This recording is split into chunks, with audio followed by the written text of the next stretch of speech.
Este es el programa número 1 de la televisión quillera, Las Historias de Flash, presentado por el super periodista Edgar García Ochoa. Historia, anécdotas, personajes, sucesos. Dirección general Fernando López. Muy bien, amigos, aquí otra vez con ustedes en Las Historias de Flash.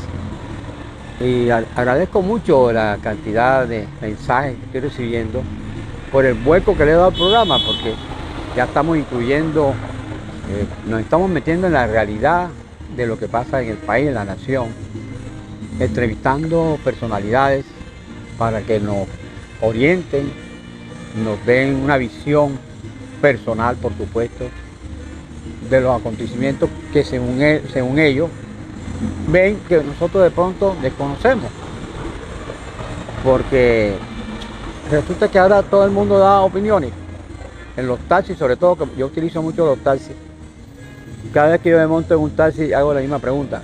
Bueno, ajá, ¿y qué has sabido tú de la empresa esa que han sacado no sé cuántos empleados, que no sé qué? Y hablan como media hora. Y yo, ¿cómo sabrán? ¿Cómo pueden conseguir esa información? Y lo hacen con nombre propio y la gente cree que es verdad, porque muchas de esas cosas es especulación. Que sacaron a no sé cuánto, que además lo compró un español y resulta que el taxista, ¿dónde sacó esa información? Y usted encuentra 3 tipos en una esquina y también te dan información, porque ahora todo el mundo con las redes, con los aparatos estos, pues se volvieron periodistas. Pero a veces hay que traer personas que estén metidos dentro de la realidad del gobierno y de lo que acontece. Por eso estoy aquí con el doctor, él es abogado, Giovanni De Cola, pero tiene acento en la OA, porque es de origen italiano, Vázquez, ¿verdad, doctor? Es un hombre que tiene mucha cercanía con el poder de hace rato. Primeramente es amigo personal y en cierta forma, si no decimos que es colaborador, es de la misma línea de él, del ministro de gobierno. ¿No es así, doctor? Bueno, que yo me he enterado por las calles, por ahí, por lo mismo, estamos hablando de lo mismo, de los rumores, de que podría ser un candidato presidencial. Bueno, ahora hablemos ya para presentarlo a usted, doctor. Y la primera pregunta que yo le quiero hacer es, como la hice en la entrevista anterior a Ronald Valdés, los cambios. Quiero que usted me haga una disertación de si realmente ha habido cambios en este nuevo gobierno y lo que está viviendo el pueblo colombiano. Gracias, Flash, a ti, a tu amable audiencia. Bueno, Colombia hoy experimenta unos cambios que se avisoran profundos. La sociedad colombiana está hastiada de ese estatismo que había en la clase política colombiana, en el cual el estado de bienestar llegaba a unos pocos. La democracia no consiste en votar cada 4 años, sino que el progreso sea accesible a la mayoría de la población colombiana. La población colombiana cada día se hacía más pobre, mientras que unos pocos se hacían dueños de la riqueza. El pueblo votó por una acción política y eligió a un político que enarbolaba las banderas del cambio, y en ese sentido eligió al señor Gustavo Petro. Lógicamente, ese sector político que enarbola el presidente no consiguió las mayorías legislativas en el Congreso, y ahí le tienen torpedeadas las principales reformas políticas, que es las que está esperando el pueblo, y por eso el presidente se ha visto abocado a empezarlas a hacer vía decreto. No es lo ideal, pero el pueblo colombiano espera las reformas y en cierta manera se está viendo ese ambiente de cambio que hoy reina en el país. Bueno, para ser más claro y más preciso, cuando hay cambio, hay sectores que han mandado toda la vida, que tienen el país a su acomodo y les han dado un anuncio. Tienen que calmarse, vamos entendiendo, vamos a hablar para ayudar también a la mayoría que han sido realmente desplazadas durante decenas de años. Ese es el verdadero cambio, que los que tienen, que han tenido el poder tantos años, decenas de años, se sienten incómodos porque piensan que no van a tener las mismas opciones, los mismos privilegios que siempre tuvieron. Entonces eso trae inconformidad. Pero hay la esperanza, y sobre todo que la cuestión de las tierras es una cosa interesante, de tierras improductivas, que no hacen nada tener esa tierra. Y hay gente que yo veo que lo anuncian. Hombre, hay que colaborar para que los campesinos tengan su sustento. Ahí hay una parte que sí, porque no podemos solamente mirar la parte positiva. Hay cosas preocupantes y yo tengo que plantearlas aquí a usted, doctor. ¿Yo? Una de las cosas preocupantes, por ejemplo, es la cuestión de la salud. Estamos viendo que los profesores, pues, lo que dicen todos los días, que hay un nuevo sistema y resulta que cuando van a buscar las medicinas, inclusive enfermedades gravísimas, ¿sí?, donde la vida está en un hilo, no encuentran solución. A mí me gustaría la opinión suya. Bueno, las mismas EPS admiten que se requiere un cambio estructural en nuestro sistema de salud y es claro que las EPS debían ser reformadas y transformadas. Quienes prestan el servicio de salud no son las EPS, es la red de clínicas y hospitales. Las EPS son simples intermediarios, pero son los que se quedaron con el negocio de la salud que les cuesta a los colombianos 84 billones de pesos, don Flas. Sin embargo, veíamos que en los gobiernos anteriores muchas EPS tuvieron que ser liquidadas porque se convirtieron en nidos de corrupción. Y resulta que si bien la ley le permite tener un porcentaje de clínicas y hospitales propias, ellos a las que son propias sí les pagaban los costos de los servicios médicos en salud, pero resulta que a las que no eran de la red propia de ellos dejaban de pagarle y arruinaron y llevaron a la bancarrota muchas clínicas prestigiosas en el ámbito nacional. Entonces, esa intermediación de las EPS fue nociva. Muchas se convirtieron en nidos de corrupción y se las pasaban financiando políticos, los cuales les mantenían el statu quo. El presidente Petro quiere, a través de una reforma, que esa salud le llegara a más colombianos y a menores costos, pero resulta que se opusieron ferozmente esas EPS y los políticos que han sido financiados por esas EPS. Hoy ya el gobierno ha intervenido varias de ellas, como lo hicieron gobiernos anteriores, pero resulta que ahora las intervenciones en el gobierno de Petro sí son malas, antes no eran malas. En el gobierno de Duque se liquidaron muchas EPS, en el gobierno de Santos, de Uribe, y eso no era un pecado mortal. A Petro, cada vez que intenta hacer un cambio, le buscan minuciosamente la manera de torpedearle sus reformas, porque lógicamente aquí hay una clase política que en 214 años de vida republicana manejó los hilos del poder y se llaman demócratas, pero no aceptan los designios de la democracia. El pueblo eligió una opción mayoritaria, que fue la de Gustavo Petro, y no lo han querido dejar gobernar a través de unos medios de comunicación que le hacen una oposición feroz al presidente. Los medios de comunicación no son activistas políticos, pero en la práctica sí lo están siendo. Ellos están para informar objetivamente a la población y lo que se han puesto es con una bandera política de hacerle plena oposición al presidente Petro. No solo la reforma a la salud es necesaria en Colombia, también la reforma pensional, la reforma educativa. Petro en el mismo sistema lo ha dicho claramente, hay que hacer una mejor redistribución de la riqueza y de las cargas impositivas. No es posible que en Colombia le estén cargando los impuestos solamente a la clase media y pobre, mientras que a los más adinerados del país le hacen excepciones tributarias que cuestan 80 billones de pesos. Eso Petro lo quiere para que la riqueza llegue al mayor espectro de la población colombiana, y eso es lo que los privilegiados de siempre no quieren, y por eso su oposición tenaz al presidente Petro, y que hoy se habla de un golpe blando, porque lógicamente están haciendo todo lo posible por torpedear el gobierno. Bueno, la pregunta es la siguiente. Vamos a ver cuál es su opinión. Estamos aterrados de la inseguridad.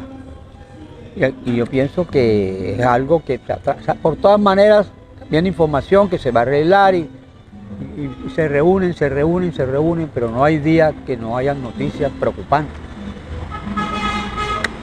¿Dónde aparecerá la solución, doctor? Simón Bolívar lo dijo desde los primeros años de la República: la corrupción de los pueblos nace de la impunidad de los delitos. Tenemos una Fiscalía General de la Nación con unos niveles de impunidad del 96% de los delitos que se denuncian. Imagínense, Flash, la cantidad de delitos que no se denuncian. Métanlo de ruana. Los delincuentes, cuando los cogen, ellos parece que se alegraran, porque en la cárcel sigue siendo, es un antro de delincuencia. Llegan como bachilleres ahí y salen como doctorados. Entonces, resulta que yo estoy de acuerdo que se le respeten los derechos humanos a todas las personas, pero los derechos humanos en mayor medida se le debe garantizar a la población civil, donde se respete su vida, sus bienes, su honra. Y resulta que aquí nuestra fiscalía desafortunadamente tiene niveles de impunidad que hacen que la delincuencia se sienta a sus anchas, porque saben que es poco probable que puedan ser condenados. Y mientras haya esos niveles de impunidad, los cuales no son culpa del presidente Gustavo Petro, es difícil que Colombia pueda caminar en senderos de paz. Y los intentos de paz del presidente Petro vemos cómo son boicoteados por la alta sociedad, que parece que le sirve el estado de cosas inconstitucionales, sobre todo en materia de seguridad ciudadana. Hay que fortalecer lógicamente a la fuerza pública, pero sobre todo la voluntad del Poder Judicial en Colombia, que también debe ser reformado. Lamentablemente, cuando en mi época de estudiante yo leía las sentencias de las altas cortes y eran sentencias enriquecedoras. Eran magistrados que acataban el ordenamiento jurídico. Daba una dicha escucharlos, pero hoy en día hay magistrados más pendientes de los puestos burocráticos que dan en la Fiscalía, en la Procuraduría, en la Contraloría, antes que ejercer el magisterio de la justicia. Entonces vemos que ese es un sector que también necesariamente debe ser reformado en Colombia. Colombia no resiste cambios cosméticos, requiere ya cambios estructurales que permitan que el estado de bienestar llegue a la mayoría de colombianos. Somos un país, Vlad, mira esta cifra: los 4 colombianos más ricos tienen lo mismo que la mitad de la población colombiana. Hay una desigualdad tremenda. Y si uno mira el listado de los 34.000 más ricos de Colombia, que son solamente el 0,068% de la población colombiana, ellos tienen el 91% de la riqueza nacional. Entonces vemos que es un país altamente desigual.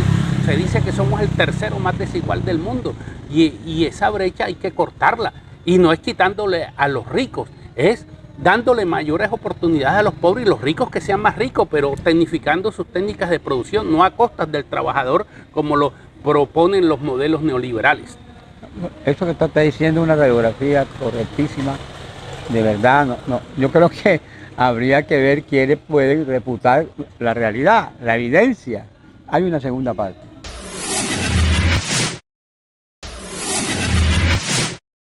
En esta segunda parte, que está bastante interesante, me quiero referir a lo que está pasando en las cárceles, lo que está pasando que matan al director de la cárcel, de una de las cárceles principales, y las extorsiones, que parece que tuvieran una oficina, tuvieran todos los datos ahí mismo, los directorios, la vida de los millones de personas la tienen ahí, ¿no? Debe haber algún sistema, y amenazan a los mismos vigilantes. Entonces, esta es otra cosa realmente preocupante, porque la persona está muy tranquilamente en su casa y de pronto recibe una llamada: mire, conocemos dónde está su hija, dónde trabaja, la sobrina en tal parte, el nieto en tal parte, y la persona se asusta. Eso es algo de zozobra, eso es algo que produce una angustia en el ciudadano. Por eso estas extorsiones telefónicas, que por el momento no se han podido frenar, esa es la verdad, no se han podido frenar. Se ve, por ejemplo, delincuentes amenazando ahí mismo ante las cámaras: yo voy a matar no sé qué, cuidado porque lo voy a... ahí delante de las cámaras y delante de los guardas. Esas son cosas que la gente que escucha eso, que ve eso, no sabe qué hacer. Dice, ¿en qué país estamos? Entonces, precisamente, no sé por dónde aparecerá la solución, doctor. No, indudablemente la justicia es uno de los campos que ameritan la realización inclusive de una Asamblea Nacional Constituyente que se haga a través de un acuerdo nacional y poner en la agenda qué es lo que requiere cambios en Colombia. Y lógicamente la justicia es uno que lo necesita urgente. ¿Por qué? Porque, como le dije, se han intentado varias reformas del INPE y todas fracasan en el Congreso. No hay autoridad disciplinaria al interior de las cárceles. Muchas personas detenidas, privadas de la libertad, incluso parecieran ellos más los directores de las cárceles que las propias autoridades administrativas, y eso es algo que se requiere cambiar. Uno escucha como abogado que soy que el comercio de los fallos, que el valor que tiene un auto de detención, el valor que vale un impulso procesal, y uno queda impotente ante todas esas cosas que uno escucha y que necesariamente requieren un cambio urgente en el país. Y la otra es que los medios de comunicación están precisamente con esas familias que usted está mencionando, con ese poder que han tenido de tantas décadas. Ellos son los dueños de los medios de comunicación. Existen, por supuesto, muchos periodistas rebeldes o periodistas de otra línea que se salen de ese molde, pero realmente, si analizamos, los medios de televisión, de radio, de prensa masivos están dominados por esa gente, por ese poder. Entonces, programas como este, bueno, que es escuchar a personas que miran objetivamente, miran sin pasión la realidad. Que creo que cuántas personas que están viendo este espacio estarán de acuerdo con él. Me gustaría que escribiera, porque es la hora de que este tipo de charlas, este tipo de TAT se hagan con dirigentes como él. Porque no solamente usted ve la prensa nacional y escucha los programas de televisión, parece que fueran dictados por esas personas del poder. Y lo que usted dice es verdad, una reunión constitucional nueva y constituyente, para hacer los primeros cambios debe ser, sin duda, la justicia, creo yo. Hay unos capítulos de la justicia, hay un sistema que no funciona, que está al lado de la delincuencia. Ellos son los que dominan y mandan. Entonces, por esta razón, tenemos que hablarle así a la gente para que se le abra la vista, que no es como están diciendo, de que este gobierno, como lo quieren pintar.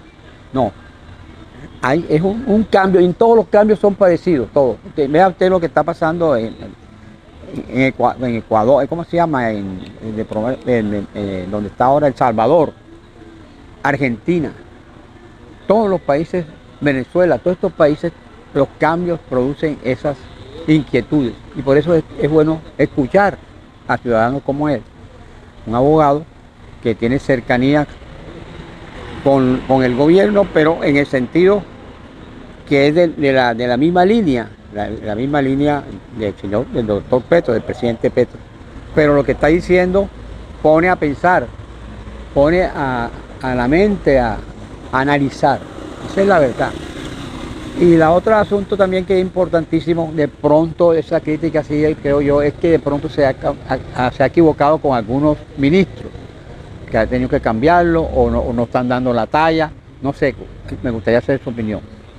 Gracias, Flat. Bueno, yo soy un liberal de corte progresista que cree en las banderas del cambio, y como dije al inicio de la entrevista, Gustavo Petro no logró las mayorías en el Congreso y por lo tanto debe hacer unas alianzas con sectores políticos, y desafortunadamente no ha atinado en el nombramiento de algunos ministros que ya los ha venido cambiando, y directores de institutos que han tenido una labor nefasta, como el saliente director de la Unidad Nacional de Gestión de Riesgo, que prácticamente se estaba robando la entidad. Pero hay una gran diferencia con gobiernos anteriores.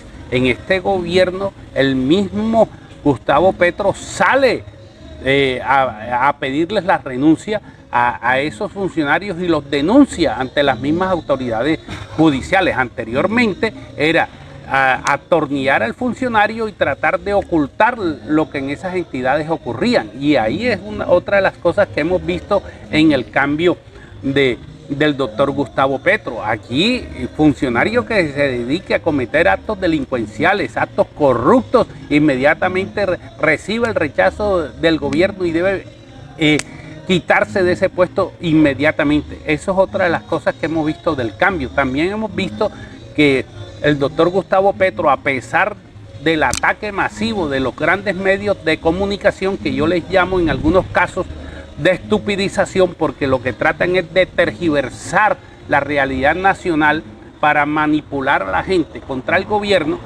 hemos visto que él los respeta, no los manda a chuzar, no los manda a perseguir.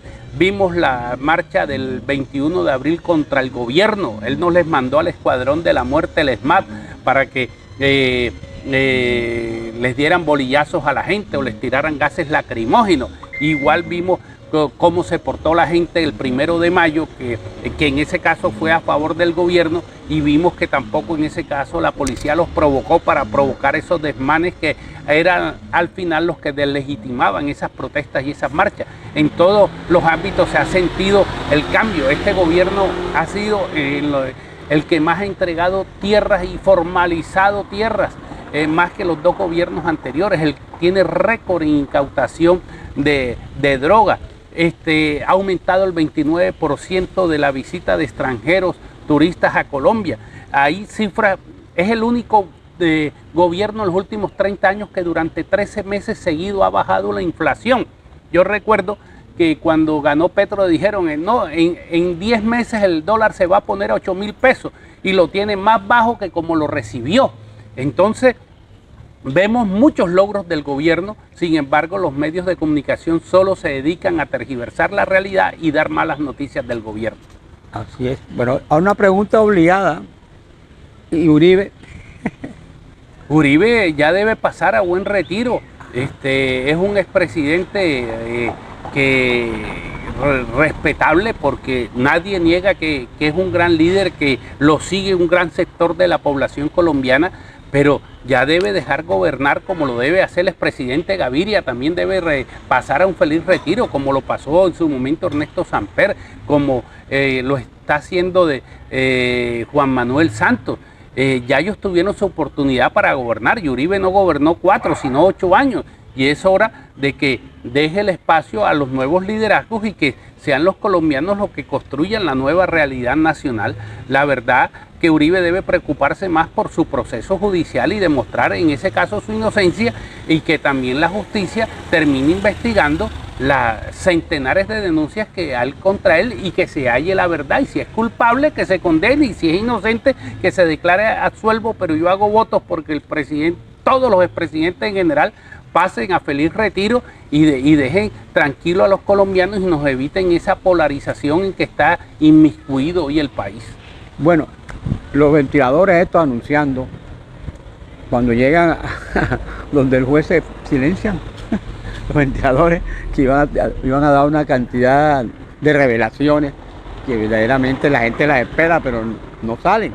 Esto del señor Olmedo me recuerda al episodio de los pájaros tirándole a las escopetas, un ladronzuelo que él mismo ha confesado haber desfalcado a la Unidad Nacional de Gestión de Riesgo, y termina queriendo inculpar al ministro del Interior, que quienes hemos trabajado con él alguna vez de la mano sabemos de su probidad, honestidad. Si hay un funcionario integrérrimo en este gobierno, es el ministro Velasco. Todos lo sabemos, desde que era un joven agitador de banderas de cambio en la Asamblea Nacional Constituyente, luego siendo un jovencito fue el alcalde popular de Popayán, y en su paso en el Senado, donde incluso fue presidente del Congreso, siempre demostró su probidad.